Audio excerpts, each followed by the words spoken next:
भाग 2। जब वो घर लौटी तब तक बहुत देर हो चुकी थी। अगर आपने पहला भाग नहीं देखा है तो पहले उसे जरूर देखिए, क्योंकि वहीं से इस कहानी की असली शुरुआत होती है। अब आगे। फोन काटने के बाद मैंने एक पल के लिए भी गुस्से को अपने ऊपर हावी नहीं होने दिया। मैं जानता था अब जो भी करना है सोच समझ कर करना है। सबसे पहले मैंने अपने एक पुराने दोस्त को फोन किया जो ताले बदलने का काम करता था। मैंने उससे सिर्फ इतना कहा, आज रात ही घर के सारे ताले बदलने हैं। उसने कोई सवाल नहीं पूछा। करीब 1 घंटे बाद वह मेरे घर पहुंच गया। उधर मैं बैंक के सारे जॉइंट अकाउंट चेक कर रहा था। मैंने सारे पैसे नहीं निकाले, लेकिन जॉइंट अकाउंट फ्रीज करवा दिए ताकि बिना मेरी जानकारी के कोई लेन देन न हो सके। उसका अपना पर्सनल अकाउंट मैंने नहीं छुआ। मैं बदला नहीं लेना चाहता था। मैं सिर्फ अपनी मेहनत की कमाई बचाना चाहता था। फिर मैंने क्रेडिट कार्ड कंपनी में फोन किया और उसे ऑथराइज्ड यूजर की लिस्ट से हटवा दिया। 8 साल तक जिस इंसान पर आंख बंद करके भरोसा किया, आज उसी से अपने पैसे बचाने पड़ रहे थे। यकीन मानिए, उस दर्द को शब्दों में बयान करना आसान नहीं है। इसी बीच मेरा सबसे अच्छा दोस्त घर आ गया। मैंने उसे सारी चैट दिखाई। वो कुछ देर तक चुप रहा, फिर बोला, भाई अगर मैं अपनी आंखों से ये सब न देखता तो कभी विश्वास नहीं करता। मैंने बस इतना कहा, मुझे भी नहीं होता। हम दोनों ने मिलकर उसके कपड़े, जरूरी सामान और बाकी चीजें अलग अलग डिब्बों में पैक करना शुरू कर दिया। हर कपड़े के साथ कोई न कोई याद जुड़ी हुई थी। कभी साथ में घूमने की, कभी किसी सालगिरह की।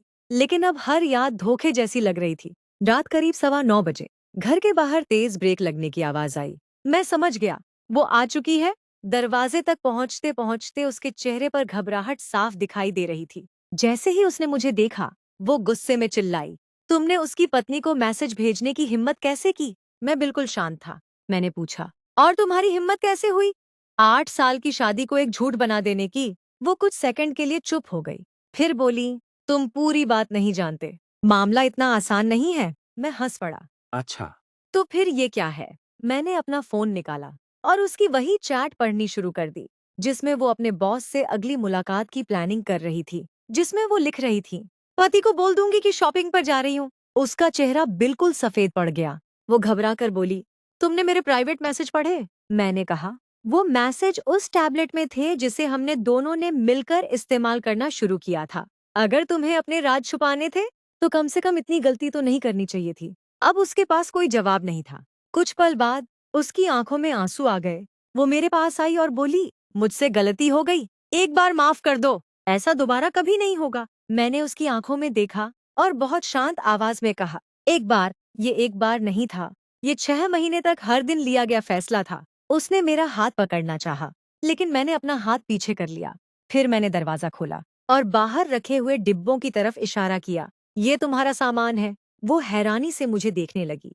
मैंने कहा, घर के ताले बदल चुके हैं, जॉइंट अकाउंट फ्रीज हो चुके हैं, क्रेडिट कार्ड बंद हो चुका है, तुम अपना सामान ले जाओ। वो घबरा गई।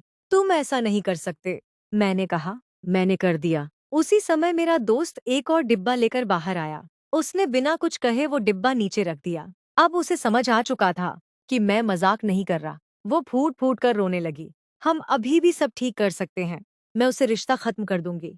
मैंने पहली बार उसकी आंखों में सीधे देखते हुए कहा, अगर तुम पहले दिन मेरे पास आकर सच बता देती तो शायद मैं तुम्हें माफ भी कर देता। लेकिन तुमने सिर्फ धोखा नहीं दिया, तुमने हर दिन नया झूठ बोला। तुमने मुझे बेवकूफ समझा और यही बात मैं कभी माफ नहीं कर सकता। वो वहीं बैठकर रोती रही, लेकिन मेरे अंदर अब आंसू नहीं बचे थे, सिर्फ सन्नाटा था। तभी मेरा फोन बजा। स्क्रीन पर एक नया मैसेज था, मैं उसके पति की पत्नी हूँ, उसने सब कुछ कबूल कर लिया है, हमें मिलना चाहिए। शायद अब समय आ गया है कि दोनों को उनके कर्मों का असली परिणाम मिले। मैंने मैसेज पढ़ा, हल्की सी मुस्कान आई और सिर्फ एक शब्द में जवाब दिया, जरूर। मुझे तब नहीं पता था कि अगले दिन जो होने वाला है वो सिर्फ एक अफेयर का अंत नहीं होगा, बल्कि दो लोगों के पूरे करियर और उनकी नकली इज्जत का भी अंत होगा।